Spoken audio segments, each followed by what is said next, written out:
Image থেকে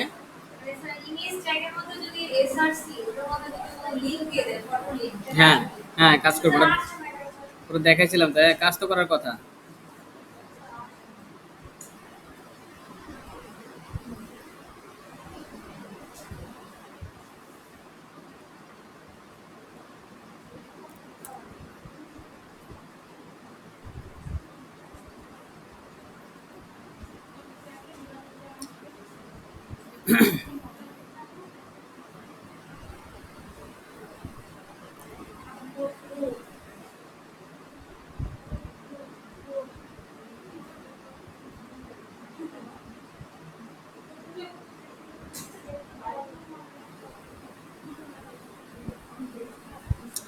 আচ্ছা দেখেন, আপনার HTML এলিমেন্টস গুলো এখানে দুই ধরনের এলিমেন্টস আছে, ঠিক আছে? একটা হলো কি আপনার সিমেন্টিক এলিমেন্ট, আর একটা হলো নন সিমেন্টিক এলিমেন্ট, ঠিক আছে?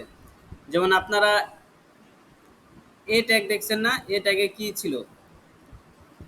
এই ট্যাগটা দিয়ে কি বুঝাইতেছিল? অ্যাঙ্কর বুঝায়, তাই না? আচ্ছা, বাট ওটা পুরো অর্থটা বুঝায় না, ঠিক আছে? আরেকটা ট্যাগ আছে, সেটা হলো ডিভ। এখন ডিভ দিয়ে কি বোঝায়? ডিভ দিয়ে কিছু বোঝায়? ডিভটা কি জিনিস? কিছু বোঝায়। যেমন হেডার দিয়ে কি বোঝায়? এটা হেডিং বোঝায়, তাই না? আবার ফুটার দিয়ে কি বোঝায়? যে এটা শেষ শেষ সমাপ্তি, রাইট? মানে লাস্টের দিকে যে সমাপ্তির যে বিষয়টা, ওটা। সো এই জিনিসগুলো কি মিনিংফুল ট্যাগ, তাই না? তো সকল মিনিংফুল ট্যাগ গুলোকে কি বলে? সিমেন্টিক ট্যাগ বলে, ঠিক আছে? Semantic tag. সকল মিনিংফুল ট্যাগ গুলোকে কি বলে? Semantic tag. একটু নোট করে নেন এগুলা, আপনার ভাইবা কোশ্চেন এগুলো থাকতে পারে। আচ্ছা,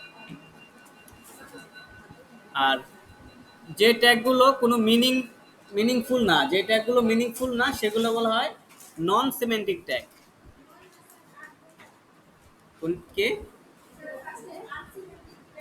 আনসেমেন্টিক না, এটা হবে নন সিমেন্টিক, ঠিক আছে?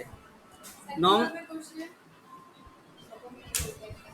সকল মিনিংফুল ট্যাগগুলোকে সিমেন্টিক ট্যাগ বলা হয়, এবং নন আনমিনিংফুল ট্যাগগুলো হলো নন সিমেন্টিক ট্যাগ। যেমন ডিভ এবং স্প্যান, এগুলো আসলে বলতেছে না যে এটার অর্থটা কি, এটার কোনো অর্থ নাই।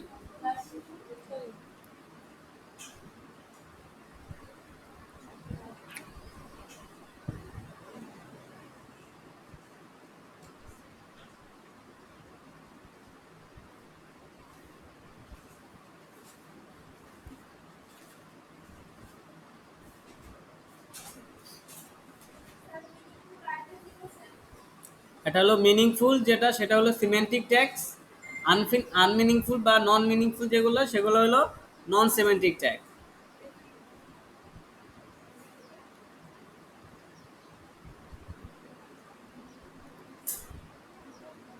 আচ্ছা, এবার দেখেন কিছু আহ, আপনার নন সিমেন্টিক ট্যাগ কোনগুলো।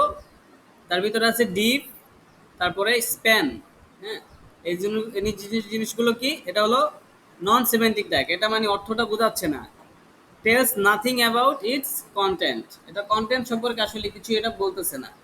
বাট সিমেন্টিক ট্যাগগুলো কিভাবে মানে দেখেন কিরকম হবে, ফর্ম, সে বলেই দিচ্ছে এটা একটা ফর্ম। ফর্ম মানে কি, সেটা ফিল আপ করা লাগবে, তাই না, ফর্ম ফিল আপ। আচ্ছা, টেবল, সে বলে দিচ্ছে টেবল। আর্টিকেল, সে বলে দিচ্ছে যে এটা একটা আর্টিকেল লেখার ট্যাগ, যেটার ভিতরে থাকবে কি, আর্টিকেল থাকবে। সো এইগুলো কি মিনিংফুল ট্যাগ, এগুলোকে বলা হয় সিমেটিক ট্যাগ।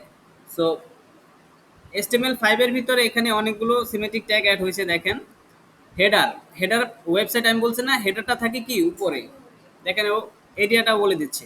আচ্ছা, তারপরে কি থাকে, ন্যাভ বার, হেডারের মধ্যেই থাকে ন্যাভ বার। ন্যাভ কি, সেটা হলো মেনুগুলো, ক্লিক করলে নেভিগেশন হবে। ন্যাভ মানে কি, নেভিগেট করা, নেভিগেশনের শর্ট রূপ হলো ন্যাভ, ঠিক আছে।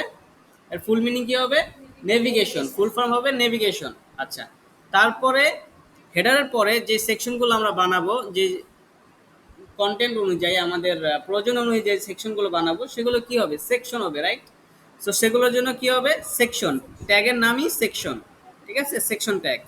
আচ্ছা, তারপরে আছে যদি আমরা যখন ব্লগ বানাবো, কন্টেন্ট টাইপ, কন্টেন্ট রিলেটেড যখন সেকশনগুলো বানাবো, সেটার ভিতর আমরা আর্টিকেল সেকশন বানাবো।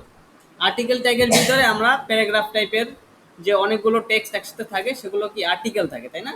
আমরা যখন ব্লগ লিখি, ব্লগগুলো কি আসলে আর্টিকেল, ঠিক আছে। সো ওই সব ক্ষেত্রে আমরা আর্টিকেল ট্যাগ ইউজ করব। আর যখন আমরা সাইড বার ইউজ করব, যে এই পাশে একটা সাইড বার থাকতে পারে, কিছু মেনু থাকতে পারে, কিছু অন্য অন্য এলিমেন্টস থাকতে পারে, সেগুলো কি, সেটাকে আমরা কোথায় রাখবো, অ্যাসাইড ট্যাগের ভিতরে। অ্যাসাইড, এখানে কি বলে দিচ্ছে, অ্যাসাইড মানে কি, এক সাইডে, তাই না, এক সাইডে। আচ্ছা, সো এই মিনিংফুল ট্যাগগুলোকে বলা হয় সিমেটিক ট্যাগ। আচ্ছা, নিচে নিচে কি হবে, ফুটার, ঠিক আছে। আচ্ছা, তো আমরা কিন্তু অনেকগুলো ট্যাগ ইতিমধ্যে জেনে ফেললাম, তাই না। আর্টিকেল ট্যাগ, অ্যাসাইড ট্যাগ, এখানে আরেকটা কিছু আরো কিছু ট্যাগ আছে, সেটা হলো ডিটেলস ট্যাগ। ডিটেলস ট্যাগ কি হবে, আপনার ওই একটা ব্লগে ক্লিক করলে একটা ডিটেলস পেজে যায় না, তখন ওইখানে আপনার ডিটেলস ট্যাগ ইউজ করতে পারবেন।